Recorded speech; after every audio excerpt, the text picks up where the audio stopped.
Let me apologize in advance for the echoey sound in this particular video. My external microphone's battery died, and wouldn't you know it, I can't find my spare. So, I get to go to Walmart tomorrow. And in the meantime, since this is my only chance to actually record this video this month, we are going to go ahead and do my Glyos recap, which begins with the usual showing off of things, two of the rarer figures that I have tracked down. Behold, this is a Solaris Armadoc. Yeah, remember Solaris, that glow-in-the-dark red plastic that I covet so dearly? This is the biggest toy they made. It's the only one done in vinyl, and it's the one that puts out the most red light. And beside it, you see a Solaris Ectomorph.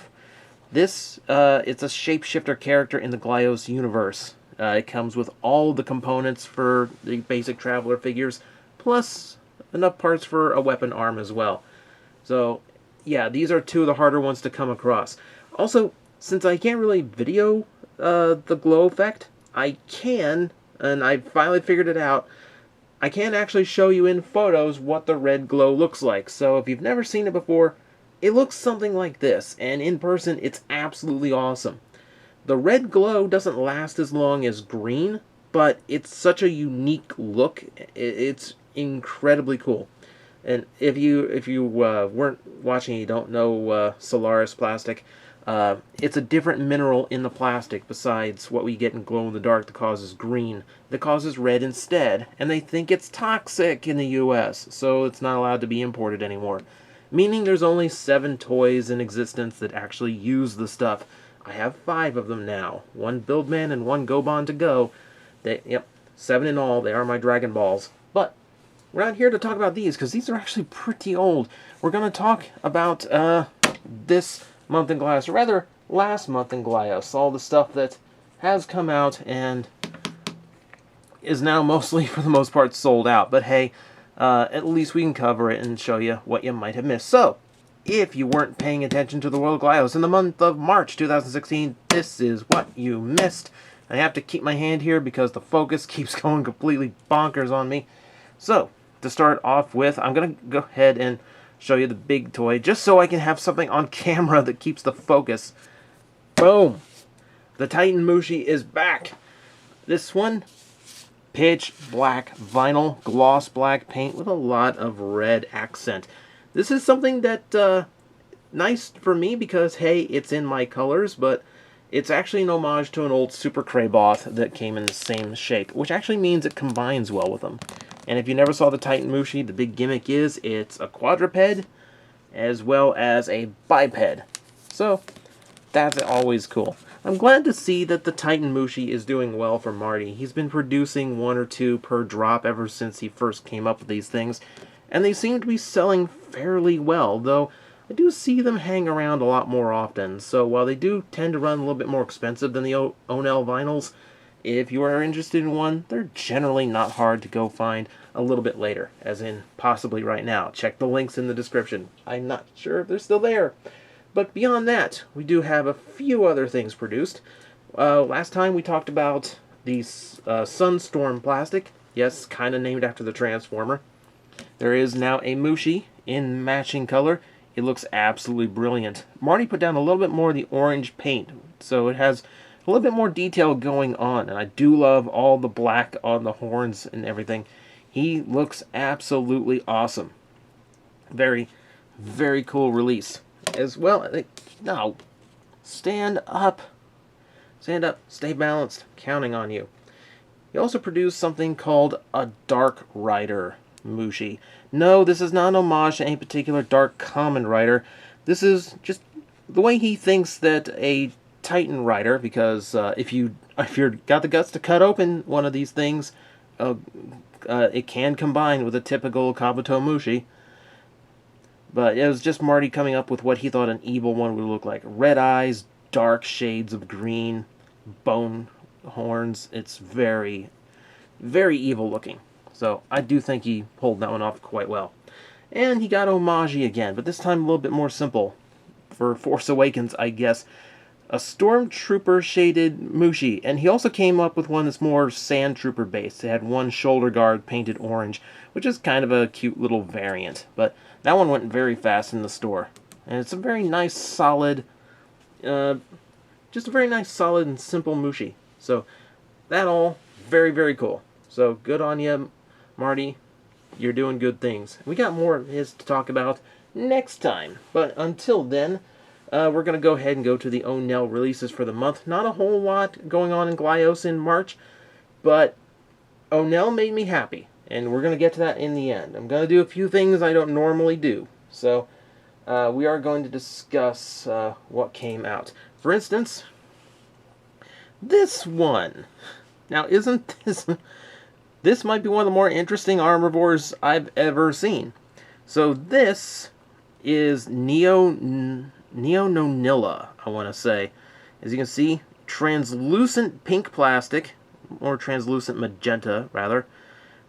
This very, very deep blue color, and glitter in the plastic. It's very cosmic and very 90s. I was describing this as, I don't know how, but you managed to make plastic out of the Saved by the Bell intro. So good on you, Matt. You've accomplished something I didn't think was possible. It's a very, very different color scheme. Very interesting, though. Very, very interesting. And if you liked that color scheme, it also came out as a Glyclops. This seems to be the gimmick that Glyclops is just going to run with. Translucent colors, glitter in the plastic, that sort of thing. This is one of those toys that started a debate over whether or not Glyos was getting too expensive. Because when you're talking figures like this, you get parts enough for 3 different character combinations, and all the parts need paint. And that means the more parts, the more expensive. The more paint apps, the more expensive. And now with the glitter and the extra tampograph for the eye there, more expensive. So this ends up costing quite a bit more than your standard Traveler figure. I don't mind it so much because there's so many play options in the Gly Armor playset. Like I said, 3 different character configurations in one purchase, and they're all heavily painted. But they also start from the Faden mold that Matt has been running for over 8 years now. Like, there's only so many color schemes you can create that is going to keep that toy interesting. You need to change it up, you need to add to it, and when you can't just go super heavy on the paint, it's time for new parts, and the Gly Armor is definitely a whole heap of new parts. So, it's a debate, but it just means you have to be a little bit more choosy about the Glyos you buy. You know, at least that's what I tell myself. I try to be a little bit choosier these days, at least. Let's see, if you want something a little bit more plain looking, last month also saw the Type 0 Gly Armor released. This is more of a real type color scheme. If you don't know what real type is, it's more based on more military tones, things that are inspired by a lot of Japanese model kits, actually. Usually end up inspiring some of these. So you can see it's a dull green and a dull beige. It's very different from the rather flamboyant Nonilla releases over there. So it offered a neat contrast, and it gave you something if those two weren't doing it for you. So it's a little bit of variety, but it's a little bit dull. It's not really to my taste, but it's a good, standard style looking figure.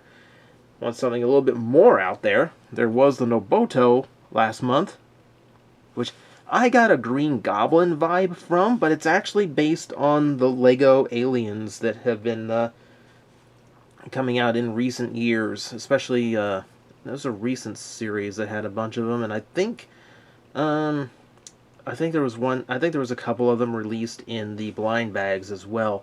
This one came with another head that kind of matched the Queen alien that came in one of those. But yeah, bright purple, bright green. This is another one that got a heavy dose of paint in order to keep it a little bit more interesting and relevant. So the price on him does go up, because this whole thing is cast in purple plastic. Everything else is paint. That's a lot of paint, but he also gets extra parts, extra head, that kind of thing. So, hey, again, trying to keep things fresh and interesting. So, got most of those for the Nonilla releases this month. And then you had what for me was the main color that came out. The Nonilla got just as many figures, but none were as cool to me as this. So I'm going to start by showing you this new Kraboth. This color scheme is called Keytrius. It's metallic bright green with a more rich green for the secondary color, and then accented with a very nice kind of muted yellow. It's This is the color scheme I've been waiting for since I got into Glyos. I'm not even kidding about that. Like, if you know me, green is my favorite color. Glyos tends to come in darker greens like him, and I'm not too big on those darker greens. I needed bright, I needed vibrant, and metallic would be a nice bonus. And you can find me on message boards saying, like, I want this bright metallic green. And that's exactly what I got with this drop.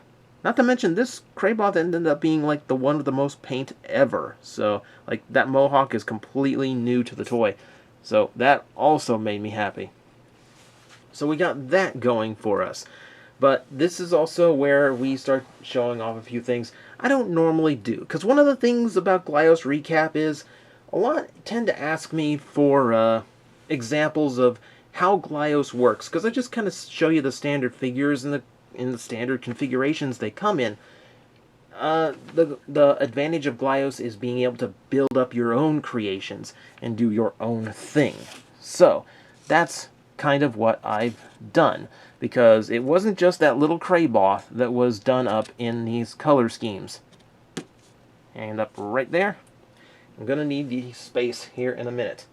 So, I'm going to start off with the Keytrius colored armor boar, which has now become this big oaf. So, as you can see, he is using the bird Vartrix head. It was originally made for the armor boar body, so it actually is a good fit. But you can tell it's the same toy as this one right here, but it's been beefed up with 2 sets of axis joints and a phase arm, because hey, Mega Man. But this, yeah, this is kind of where Glyos starts to come from. This is a fairly basic build with just the spheroid-shaped axis joints, just kind of clouding all over, and the focus is not staying on this particular toy. You see that brilliant green is still in there, and it's absolutely lovely. This is a build that's made for articulation, so if that's what your thing is, and Glyos is not articulated enough for you, axis joints like this, left in their little sphere shapes, can actually attain universal motion. So you have all range of articulation you could want out of them. That's a very cool thing. And generally, the colors that get used the most every month are the ones that get axis joints. So if you're the articulation type, a couple sets of those will get you pretty much articulation anywhere you want, any way you want. But this is a fairly basic build, because everything's still mostly together. Little jetpack thing on the back out of the spare parts. That's pretty standard. I think that's the first, like, figure build I ever did out of Glyos. You can do a lot more with it, though. Keeping with the Keytrius Vartrix theme, when you split up the axis joints in their individual parts, you get some more unique options. So, here is one of the Glyarmor bodies with more axis joint upgrades, but done very, very differently. You can see on the shoulder, if it focus, the joints of the axis joint have become the shoulders, creating a completely different arm structure, completely different all the way down.